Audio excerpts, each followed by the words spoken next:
Bismillahirrahmanirrahim. Assalamualaikum warahmatullahi wabarakatuh. Hamdan wa syukronillah, salatan wa salaman ala rasulillah wa ala alihi wa sahbihi wa man walah. Pemirsa channel terpilih MTA TV dimanapun Anda berada, alhamdulillah kita bersyukur kepada Allah Subhanahu wa Ta'ala. Di kesempatan pagi hari ini kita bersua kembali dalam program Fajar Hidayah ya.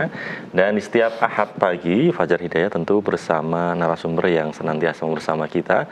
Ada Ustadz Widodo Heri, kita sapa. Assalamualaikum warahmatullahi wabarakatuh. Waalaikumsalam warahmatullahi wabarakatuh. Sehat Ustadz ya? Alhamdulillah, jangan sehat ya? Alhamdulillah, sehat dan semangat Allah Ustadz ya? Siap.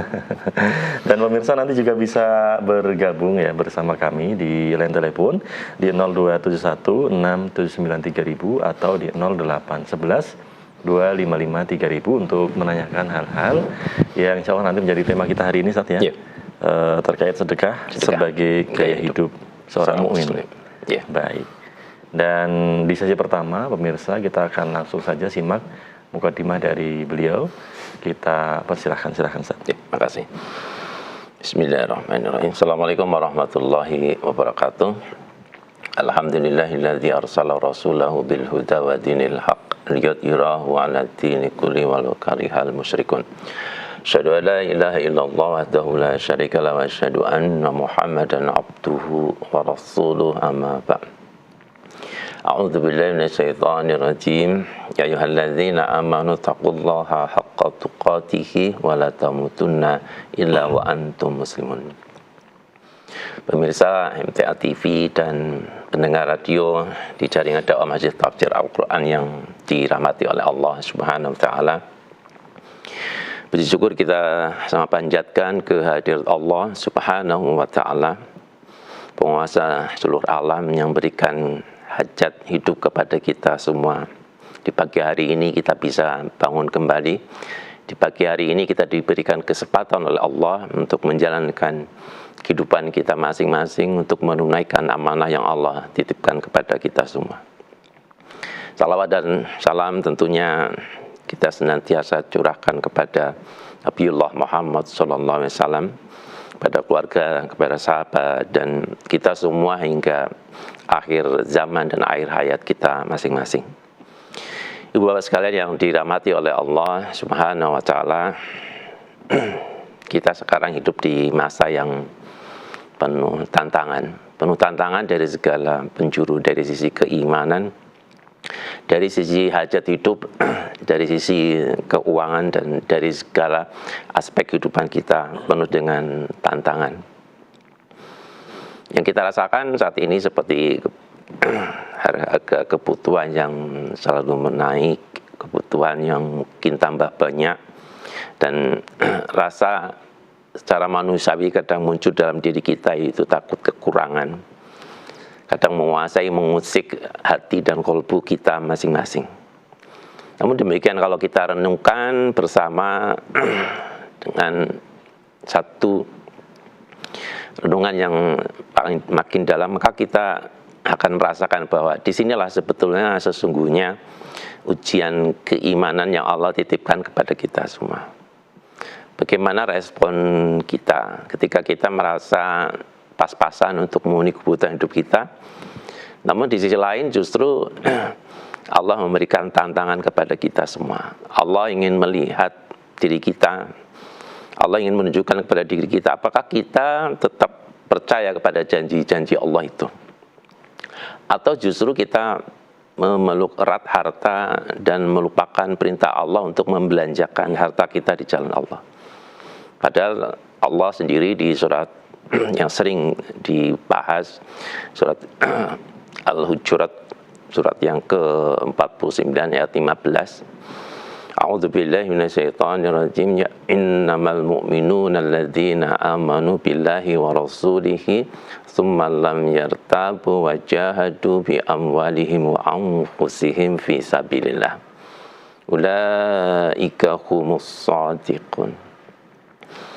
Ayat ini diawali dengan innamal mu'minuna, sesungguhnya orang-orang yang beriman, yang sebenarnya hanyalah mereka yang beriman kepada Allah dan Rasul-Nya.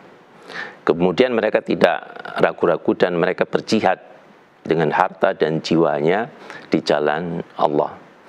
Mereka itulah orang-orang yang benar. Ulaika humus shadiqun. Di surat Al-Hujurat yang ke-15 ini diawali kata innama, berarti jika tidak begini maka tidak. Jika tidak memenuhi kriteria ini maka bukan termasuk kategori iman. Karena sesungguhnya orang yang beriman, nah itu satu batasan. Iman tidak cukup hanya di lisan, Ibu Bapak sekalian. Iman yang sejati harus teruji ketika kita bersedia dan mampu secara ikhlas melepaskan apa yang kita cintai. Apa yang kita cintai dunia ada dua, yaitu harta dan jiwa. Dan dimulai dengan harta dulu. Kita mampu melepaskan yang kita cintai, harta dan jiwa kita apa? Demi Allah. Untuk Allah kita persembahkan. Kita menyedahkan harta kita, menginfakkan harta kita bukan sekedar memberi sisa uang dari habis belanja setiap bulan, tetapi orang yang mencintai untuk berjihad dan dengan hartanya di jalan Allah, dia akan menyedahkan, menginfakkan sebagai bagian dari gaya hidup seorang mukmin. Dari ayat ini ada 3 hal penting yang bisa kita pelajari. Yang pertama, keimanan harus dibuktikan. Dibuktikan oleh siapa? Oleh kita. Bukan sekedar untuk kita ucapkan dalam lisan kita. Kalau kita mengaku percaya kepada Allah yang mengatur rezeki kita, yang mengatur kehidupan kita, tetapi kita takut untuk memberi sedikit saja karena khawatir miskin. Nah ini berarti apa? Masih ada keraguan di hati kita. Keraguan apa? Akan janji-janji Allah. Yang kedua, kita ditantang oleh Allah untuk mampu berjihad dengan apa? Dengan harta dan jiwanya. Artinya di sini ada perjuangan untuk menunjukkan keimanan kita kepada Allah.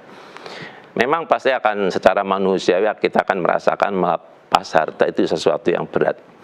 Namun justru disinilah dalam keberatan itulah letak kemuliaan yang kita ingin melihat apakah diri kita mampu atau tidak.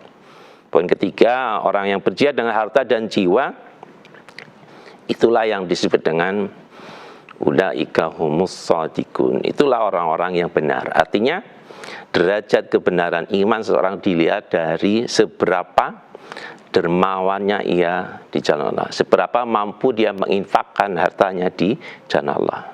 Intinya, Bapak sekalian yang dirahmati oleh Allah, sedekah ialah cerminan dari keimanan. Semakin kuat iman kita, semakin ringan hati kita untuk melepas harta kita.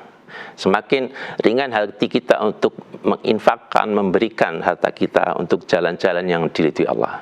Namun sebaliknya, semakin lemah iman kita, akan semakin erat kita memeluk harta yang Allah titipkan kepada kita semua. Padahal itu harta milik Allah dan suatu saat pasti akan diminta oleh Allah.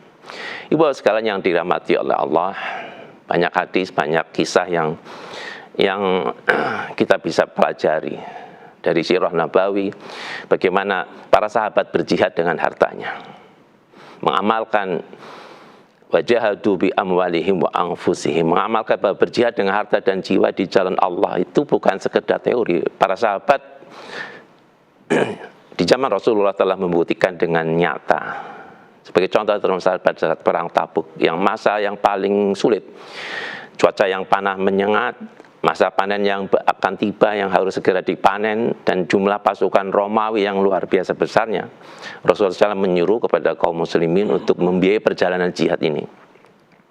Maka responnya apa? Karena keyakinan para sahabat akan janji Allah, terjadilah perlombaan kebaikan, perlombaan untuk sama-sama berinfak di jalan Allah, selain juga ikut andil di dalam jihad fisabilillah tersebut. Teladan generasi sahabat itulah benchmark yang terbaik, contoh yang terbaik di saat peristiwa perang Tabuk. Bagaimana Abu Bakar As-Siddiq radhiyallahu an menginfakkan 100% hartanya untuk perang Tabuk. Kemudian juga Umar bin Ibnul Khattab radhiyallahu an tidak ketinggalan membawa separuh hartanya dengan harapan dapat mengungguli Abu Bakar, namun ternyata tidak. Demikian juga sahabat yang lain, Utsman bin Affan radhiyallahu an membiayai pasukan dengan ratusan ekor unta. 1000 dinar emas, sehingga Rasulullah SAW bersabda tidak akan membahayakan Utsman apa yang ia lakukan setelah hari, di dalam hadis riwayat Tirmidzi. Demikian juga sahabat-sahabat lain, misalkan Abdurrahman bin Auf, juga termasuk orang yang menginfakkan kekayaannya dalam jumlah besar untuk membiayai perjuangan kaum muslim. Itulah contoh terbaik dari para sahabat zaman waktu itu. Kenapa bisa melakukan seperti itu? Karena kekayaan yang dimiliki tidak menghalangi para sahabat untuk meraih kedekatan dengan Allah, bahkan menjadi sarana untuk menggapai level tertinggi di hadapan Allah. Apa yang dilakukan para sahabat merupakan wujud satu pelaksanaan iman yang dibuktikan dengan karya nyata. Para sahabat menganggap itu panggilan Allah, itu perdagangan dengan Allah. Allah Subhanahu wa taala berfirman dalam surat As-Saff ayat 10 dan sampai 11, A'udzubillahi minasyaitonirrajim. Ya ayyuhalladzina amanu hal adullukum ala tijaratin tunjikum min adzabin alim. Wahai orang-orang yang beriman, maukah kamu aku tunjukkan satu perdagangan yang dapat menyelamatkan kamu dari azab yang pedih? Di surat 11-nya dilanjutkan, tu'minuna billahi wa rasulihi wa tujahiduna fi sabilillahi bi amwalikum wa anfusikum dzalikum khairul lakum in kuntum ta'lamun. Yaitu kamu beriman kepada Allah dan Rasulnya dan berjihad di jalan Allah dengan harta dan jiwanya. Itulah yang lebih baik bagi kamu jika kamu mengetahui. Luar biasa ayat ini menginspirasi, memberikan semangat, dorongan kepada para sahabat bahwa itu perdagangan dengan Allah. Maka orang yang beriman senantiasa akan menginginkan satu pernikahan yang tidak rugi. Kenapa? Berbisnis dengan Allah, modalnya dari Allah, yang beli Allah, dan Allah akan memberikan keuntungan yang luar biasa. Di beberapa ayat disampaikan perdagangan dengan Allah ada perdagangan yang tidak rugi. Maka di surat Al-Fatir ayat 29, innalladzina yatluna kitaballahi wa aqamus salata wa anfaqu mimma razaqnahum sirran wa alaniyatan yarjuna tijaratan lan tabur. Sesungguhnya orang-orang yang selalu membaca Alkitab, membaca Al-Quran dan melaksanakan sholat dan menginfakkan sebagian rezekinya yang kami anugerahkannya, Allah anugerahkan kepadanya dengan diam-diam dan terang-terangan. Mereka itu mengharapkan perdagangan yang tidak rugi. Luar biasa. Ini motivasi bagi orang yatlunal kitab Allah, yang tidak hanya sekedar membaca, tetapi mempelajari, memahami, kemudian dipraktekkan isinya. Melaksanakan sholat dan menginfakkan harta di jalan Allah. Ibu bapak sekalian yang dirahmati oleh Allah, maka bagi kita ketika tidak dapat panggilan, tantangan dari Allah menunjukkan keimanan, maka mari kita buktikan dengan landasan apa? Landasan keimanan. Maka di dalam satu hadis Rasulullah menyitir bahwa jangan sampai kita ketinggalan dalam menginfakkan harta kita di jalan Allah. 1 rupiah atau 1000 rupiah atau 100.000 rupiah atau 100 juta. Ada satu hadis dari Abu Hurairah yang berkata, Rasulullah bersabda bahwa pahala sedekah 1 dirham bisa mengalahkan pahala sedekah 100 dirham. Para sahabat nanya, ya Rasulullah, bagaimana hal itu bisa terjadi? Rasul bersabda, ada seorang mempunyai uang 2 dirham, lalu ia mengambil yang 1 dirham untuk disedekahkan. Dan ada orang yang punya harta yang banyak, lalu ia mengambil dari tumpukan hartanya itu 100.000 dirham, lalu ia sedekahkan. Ini berarti satu isyarat yang Rasulullah SAW gambarkan bahwa sekecil apapun kita menginfakkan harta kita di jalan Allah, kalau dilandasi keikhlasan, 1 dirham bisa mengalahkan nilai yang banyak, bisa mengalahkan 100.000 dirham. Karena apa? Kesungguhannya. Artinya 2 dirham, dia bisa menginfakkan 1 dirham, berarti bisa menginfakkan 50%, luar biasa. Maka yang akan dilihat adalah berapa seriusannya, berapa keikhlasannya akan didapatkan oleh hamba Allah yang senantiasa mencintai Allah dan Rasulnya. Nah, jihad di era modern yang sekarang ini tidak harus kita terjun di medan perang, karena memang tidak ada. Melainkan kita mengerahkan seluruh sumber daya yang kita miliki. Sumber daya kita miliki apa yang dititipkan oleh Allah, yaitu ada harta, ada waktu, ada keahlian, ada potensi, ada semua apa yang Allah titipkan pada diri kita. Itu menunjukkan satu potensi yang kita bisa curahkan. Untuk apa? Memajukan dakwah, untuk kebaikan dinul Islam ini, untuk kesejahteraan umat Islam. Ibu bapak sekalian yang dirahmati oleh Allah, tentunya dalam kita mau menjalankan perintah Allah ini, khususnya terkait dengan bersedekah, pasti akan ada godaan, pasti akan ada hawa nafsu senantiasa menggelitik kita. Kadang akan berpikir, kalau memberi harta, nanti harta saya habis. Ini tentunya bertentangan dengan janji Allah yang tegas dan sudah pasti bahwa apa yang kita infakkan, Allah pasti akan menggantinya. Dan Allah memberi rezeki yang terbaik. Itu yang mesti harus kita yakin dalam diri kita. Wa ma anfaqtum min syai'in fa huwa yukhlifun wa huwa khairur razik. Di dalam surat As-Saba 39. Dan apa saja yang kamu infakkan, maka Allah akan menggantinya, dan dialah pemberi rezeki yang terbaik. Maka buat sekalian yang dirahmati Allah, apa saja yang kita infakkan, Allah yakin akan menggantinya.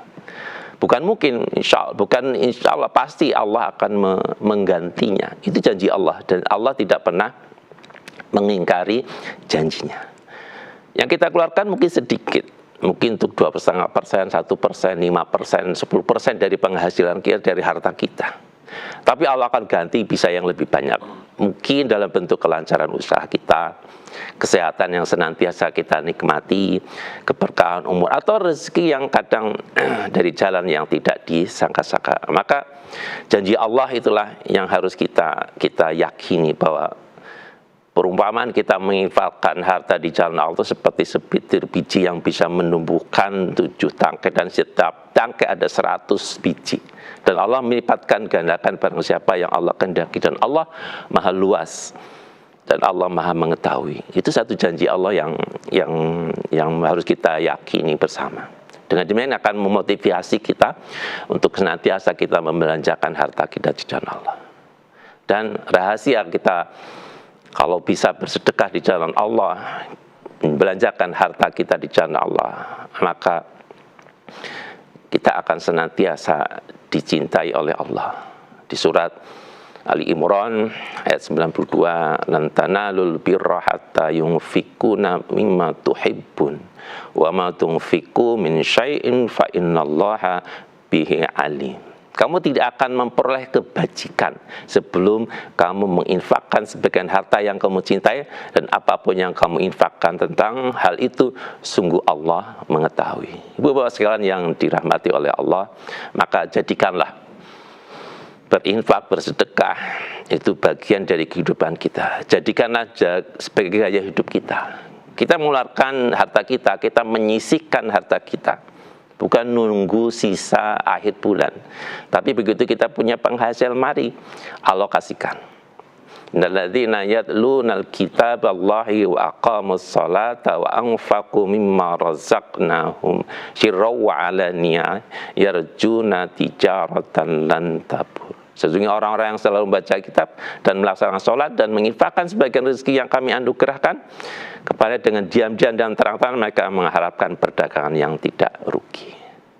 Jadikanlah menginfakkan itu yatlunal kitab, kita sebagai orang yang membaca kitab, kita menginfakkan berarti satu perbuatan yang berkelanjutan.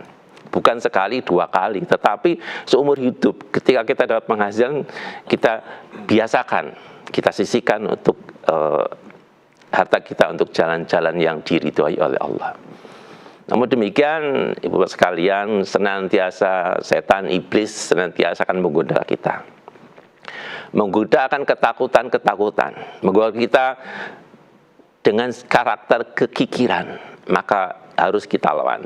kekikiran itu bagian dari pekerjaan setan, pekerjaan dari iblis yang akan senantiasa menghambat kita, menghalang-halangi kita untuk senantiasa berbuat baik, untuk membantu sesama, menginfakkan harta kita di jalan Allah. Karena kalau kita pelit mengikuti kekikiran yang senantiasa dihembuskan oleh setan dan iblis, maka nanti akan jadi beban kita di negeri akhirat.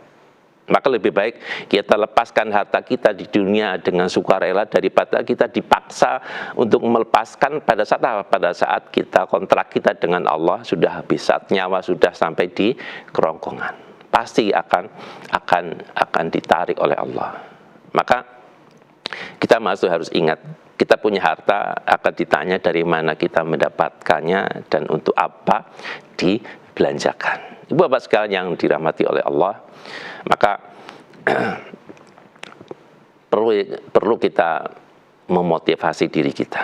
Memotivasi diri kita agar supaya kita jauh dari kekikiran dan kita mampu mendudukan bahwa dengan bersedekah, dengan infakkan harta kita di jalan Allah, banyak pahala di situ. Di dalam satu hadis dari Abu Hurairah yang berkata, ada seorang laki-laki datang kepada Rasulullah SAW, lalu bertanya, "Ya Rasulullah, sedekah yang bagaimana yang paling besar pahalanya?" Rasulullah SAW menjawab, "Kamu bersedekah sedang kamu masih dalam keadaan sehat." Masih dalam keadaan sehat dan masih menginginkannya. Kamu khawatir melarat dan ingin kaya, maka janganlah menunda-nunda sehingga nyawa sudah hampir sampai kerongkongan. Baru mereka berkata, untuk si fulan sekian, untuk si fulan sekalian. Ketahuilah bahwa saat itu harta tersebut sudah milik si fulan, artinya sudah diwariskan. Luar biasa nasihat dari Rasulullah SAW. Maka bapak sekalian yang dirahmati oleh Allah, maka mari kita atur keuangan kita alokasikan. Kita mengalokasikan harta kita untuk jalan-jalan Allah itu tidak nunggu sisa belanja, tetapi langsung di awal begitu kita dapat penghasilan sisihkan. Katakanlah misalkan 10% kita alokasikan untuk kegiatan sosial, entah itu zakat, entah itu infak, itu sedekah, atau kita wakaf sebagai pembersih harta kita. Itu sebagai cerminan bahwa kita mampu menundukkan hati kita, mampu menundukkan karakter kekikiran yang ada potensi dalam diri kita. Langsung Allah kasihkan 10%. Kemudian sisanya kita gunakan untuk kebutuhan dasar kita, mungkin untuk nabung aset, atau untuk dana darurat, atau untuk investasi. Investasi di dunia dan investasi di akhirat. Yang 10% saja contoh misalkan sebagai ancar-ancar saja. Ada investasi di akhirat yang insya Allah kalau kita dilandasi pada keikhlasan, insya Allah kita akan menuai hasil dari investasi kita. Karena apa? Yang mengelola harta kita, kalau dalam kita di dunia, manajer investasinya itu Allah. Sehingga apa? Keuntungannya luar biasa, melipat gandakan. Kita investasi di dunia aja, kita mampu melakukan. Kenapa? Ketika kita investasi di akhirat, dengan manajer investasinya Allah yang Ar-Razzaq, Allah yang menjamin rezekinya setiap dan mampu memberikan lipat ganda. Maka kenapa kita tidak ragu? Ibu bapak sekalian yang dirahmati Allah, itulah yang bisa kami sampaikan. Semoga menginspirasi kita semua untuk kita tidak kikir dan kita mampu untuk membelanjakan harta kita di jalan Allah. Semoga Allah meridhoi langkah-langkah kita. Terima kasih. Baik, demikian ya pemirsa, dimanapun Anda berada, mukadimah dari Ustadz Widodo Heri. Semoga kita semuanya tergerak hati kita untuk senantiasa menjadikan infak dan sedekah gaya hidup kita saat ya. Gaya hidup kita. Baik, dan nanti pemirsa kita akan menjawab beberapa pertanyaan yang sudah masuk di sesi kedua. Dan sebelumnya kita harus jeda terlebih dahulu, jangan kemana-mana, tetap di Fajar Hidayah MTA TV. Baik pemirsa channel terpilih MTA TV dimanapun Anda berada, kita masih dalam Fajar Hidayah di kesempatan Ahad pagi hari ini ya, tanggal 9 Agustus ya. 9 Agustus. Baik, dan di sesi kedua kita akan langsung jawab ini pemirsa ya, pertanyaan-pertanyaan sudah masuk baik melalui line telepon atau di WhatsApp. Di line telepon sudah ada yang bergabung, kita sapa terlebih dahulu. Halo, assalamualaikum. Halo, Assalamualaikum. Waalaikumsalam warahmatullahi wabarakatuh. Dengan Ibu siapa di mana ini? Ibu Sri, Mas. Ibu Sri. Oh, Ibu Sri. Ya. Silahkan Ibu. Terima kasih. Assalamualaikum warahmatullahi wabarakatuh, Ustaz. Waalaikumsalam warahmatullahi wabarakatuh. Ibu Sri sehat, Bu? Alhamdulillah, Ustaz. Alhamdulillah. Proses semangat untuk sehat. Alhamdulillah. Jadi moga Bu. Nggih. Begini, Ustaz, harta yang dibakhilkan kelak akan dikalungkan di lehernya. Itu yang pertama. Yang kedua, harta yang tidak dizakati apakah kelak juga akan dikalungkan di lehernya pada hari kiamat. Terus menjorok harta satu jengkal kelak akan dikalungkan di lehernya pada hari kiamat. Nah, mohon tausiahnya Ustadz dan mohon dibacakan ayatnya. Terima kasih atas tausiahnya. Assalamualaikum warahmatullahi wabarakatuh. Waalaikumsalam warahmatullahi wabarakatuh. Dari Ibu Sri, Ustaz. Apa tadi itu saya kok agak Harta yang tidak diinfakkan atau dizakati, ya, kelak di hari kiamat akan dikalungkan di lehernya. Nih, ya, itu kalau nggak salah ada di hadis ya. Hadis, Ustaz. Ya. Kemudian beliau juga bertanya tanah, Ustaz. Tanah yang dilebarkan dari hak dia ya, yang punya juga. Nanti juga akan di. Iya, ya. Ibu Sri di Pacitan. Jadi memang kepemilikan harta itu tadi kan di dalam satu hadis yang masyhur itu terkait dengan harta itu tidak bergerak hambanya nanti di hari kiamat ketika kita akan dimintai pertanggungjawaban oleh Allah bahwa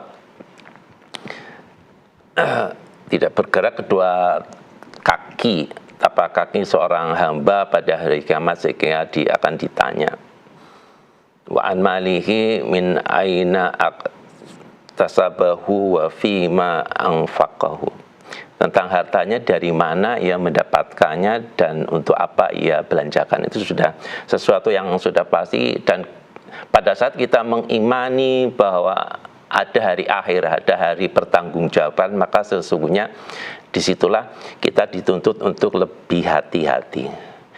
Lebih hati-hati di dalam menerima amanah harta dari Allah. Ingat, pemilik harta sesungguhnya adalah Allah. Kita itu hanya mengelola. Mengelola sampai kapan? Mulai dari kita dititipi sampai kita ditarik oleh Allah hak hidup kita. Dan ketika pada saat kita dipanggil oleh Allah, ada sisa harta yang Allah titipkan kepada kita, maka sesungguhnya itu tidak akan menemani kita, tetapi itu akan jadi titipkan kepada ahli waris kita. Itu yang mesti harus kita yakini. Maka terkait dengan harta, entah itu dalam bentuk tanah ataupun harta yang dalam bentuk uang ataupun perhiasan emas dan sebagainya, pastikan bersumber dari harta yang halal. Yang kedua, tentunya jangan sampai dalam mendapatkan harta itu jangan sampai melalui jalan-jalan yang mendolimi orang lain. Dan ketika dititipi harta oleh Allah, maka gunakan untuk jalan-jalan yang diridhoi oleh Allah. Salah satunya adalah kita zakati sebagai pembersih harta kita. Kemudian yang kedua, kita infakkan di jalan Allah. Agar supaya apa? Kita mudah untuk mempertanggungjawabkan harta kita di jalan Allah. Di dalam satu hadis, saya agak lupa hadisnya itu, harta yang kita tidak zakati nanti akan dikalungkan kepada di dalam pada diri kita. Kita ngeri juga kalau kita dikalungkan dengan harta kita yang tentunya akan menjadi beban. Beban apa? Beban di akhir. Kenapa karena kita tidak mampu mempertanggungjawabkan harta kita di hadapan Allah. Digunakan untuk apa? Yang benar adalah kita menggunakannya untuk jalan-jalan yang diridhai oleh Allah. Itu yang harus kita lakukan. Kita lakukan agar supaya betul-betul ada jawaban yang pasti, ada jawaban yang kita siap ketika ditanya oleh Allah hartanya untuk apa. Maka saya mohon maaf, saya agak khilaf terkait dengan hadisnya. Memang ada hadis yang menyampaikan terkait harta yang tidak disakati akan digalungkan kita di akhirat. Ya, nanti mungkin pada momen yang lain Ibu Sri bisa dijalankan. Atau maksudnya ada hadisnya mungkin coba. Di surah Ali Imran, Ustaz. Ali Imran ya. Ayat 180. Ali Imran 180 kita coba kita lihat teman-teman. Ya, kita coba lihat Ali Imran 180 ya. Oke, coba kita lihat. Ya, betul. Jadi Ibu Sri ya di Pacitan, coba saya bacakan di surat Ali Imran 180. A'udzu billahi minasyaitonir rajim wala yahsabanna alladzina yabkhaluna bima atahumullahu min fadlihi huwa khairul lahum bal huwa syarrul lahum sayutawquna ma bakhilu bihi yaumal qiyamah walillahi mirasu samawati wal ard wallahu bima ta'maluna khabir. Dan janganlah sekali-kali orang yang kikir dengan apa yang diberikan Allah kepada mereka dari karunia-Nya mengira bahwa kikir itu baik bagi mereka, padahal kikir itu buruk bagi mereka. Harta yang mereka kikirkan itu akan digalungkan di lehernya di hari kiamat. Milik Allah lah warisan yang ada di langit dan di bumi. Allah Maha mengetahui terhadap apa yang kamu pekerjakan. Luar biasa ancaman Allah kepada kita semua. Maka yang harus kita garis bawahi adalah monggo, mari harta yang aman yang Allah titipkan kepada kita semua, mari kita tunaikan, mari kita infakkan, mari kita belanjakan untuk jalan-jalan yang diridhoi oleh Allah. Jangan sampai 1 rupiah pun yang kita keluarkan kita tidak mampu untuk mempertanggungjawabkan. Namun demikian faktanya bahwa setan, iblis senantiasa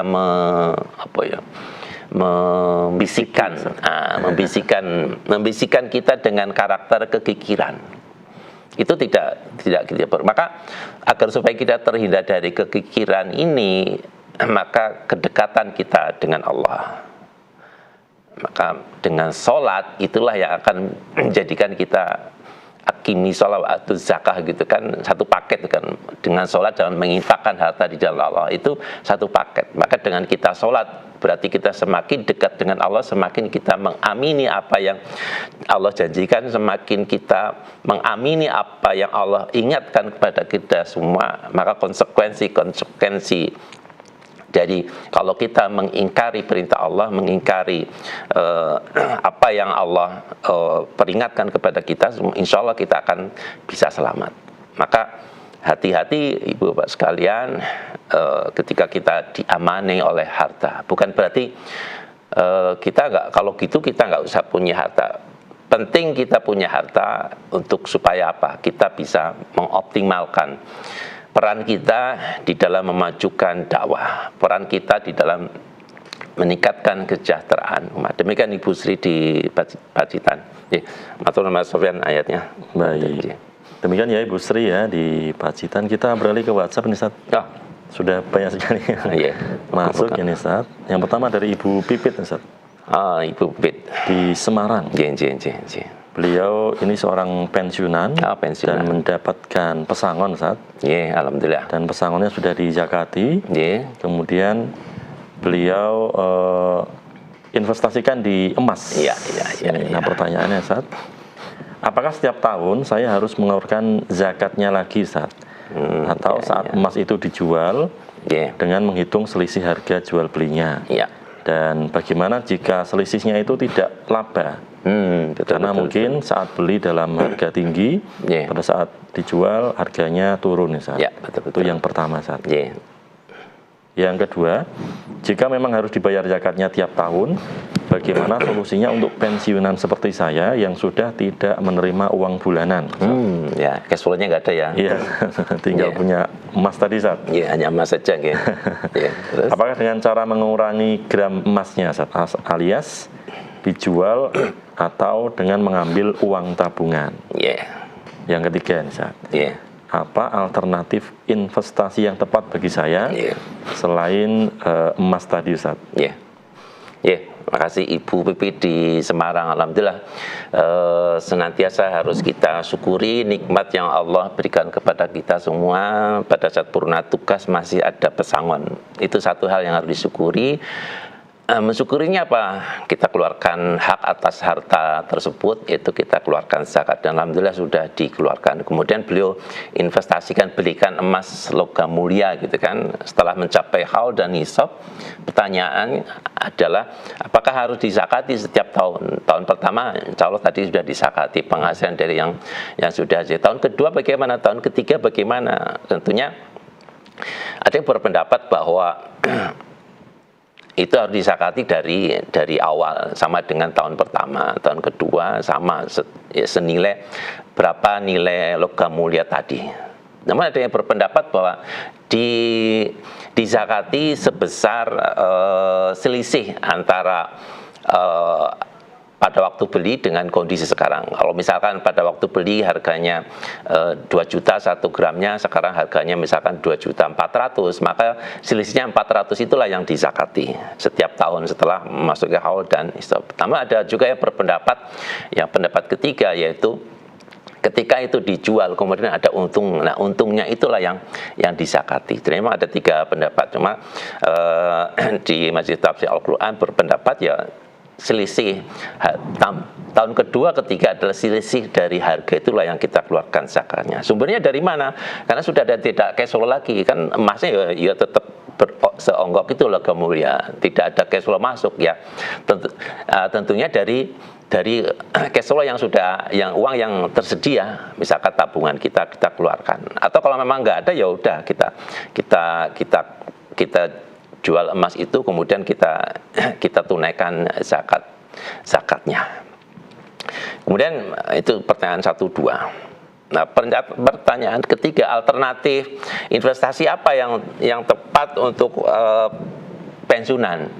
Ibu sekalian, kalau pensiunan tentunya harus hati-hati ya kalau kita menginvestasikan, karena biasanya para pensiunan itu, apalagi yang nggak punya bakat untuk usaha real gitu kan, kecuali kalau semasa aktifnya punya sambilan berdagang, sambilan berbisnis, mungkin bisa diinvestasikan ke situ.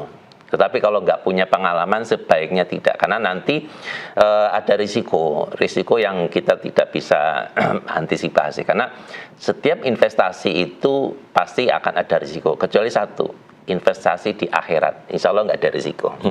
Insya Allah lipat gandanya bisa 700 kali lipat. Tapi kalau investasi di dunia, let's say katakanlah kita depositkan di bank syariah, paling dapat 3% gitu kan. Nah, maka alternatifnya paling gampang ya kita depositkan di bank syariah atau depositkan di lembaga keuangan syariah. Insya Allah berdasarkan bagi hasil, itu yang paling gampang. Kemudian kalau ilmu kita cukup, bisa kita beli reksadana syariah, tapi titip ilmunya harus cukup, karena harus tahu reksadana seperti apa sih ya, harus belajar dulu investasi, atau bisa konsultasi ke bank syariah yang ada di situ, kita cari manajer investasi yang syariah. Maka tadi manajer investasi yang paling syariah yaitu Allah itu ya. Kemudian itu bisa kita di reksadana, obligasi syariah dan sebagainya, atau tadi yang paling gampang adalah di deposito. Dan prinsip yang harus hati-hati adalah jangan sampai kalau kita pensiun, jangan sampai kita investasi di aset yang tidak menghasilkan. Contoh misalnya kita diberikan pesangon 500 juta misalkan, atau sekali yang besar gitu 1 miliar gitu. Kemudian kita investasikan di tanah, dan tanah itu tidak menghasilkan, maka apa?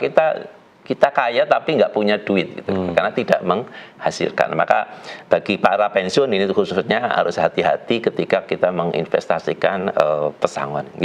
Itu Bu Pipit di Semarang, juga menjawab pertanyaannya. Baik, ini barangkali satu pertanyaan terakhir Ustaz, yang mirip-mirip Ustaz, dari Pak Beni dan Pak Agus. Ya. Pak Beni di Jogja, Pak Agus di Ngawi Ustaz. Ya. Bagi orang yang kekurangan Ustaz, kekurangan harta karena mungkin penghasilannya pas-pasan atau bahkan minus Ustaz, itu apakah kita jika tidak mensedekahi dengan harta tapi sedekah dengan tenaga dan waktu misalnya Ustaz, apakah sudah memenuhi perintah sedekah ini Ustaz? Ya, betul. Pak Beni dan Pak Agus, ini satu pertanyaan yang bagus. Allah tidak menutup, Allah tidak mengunci potensi kita untuk senantiasa bersedekah di jalan Allah.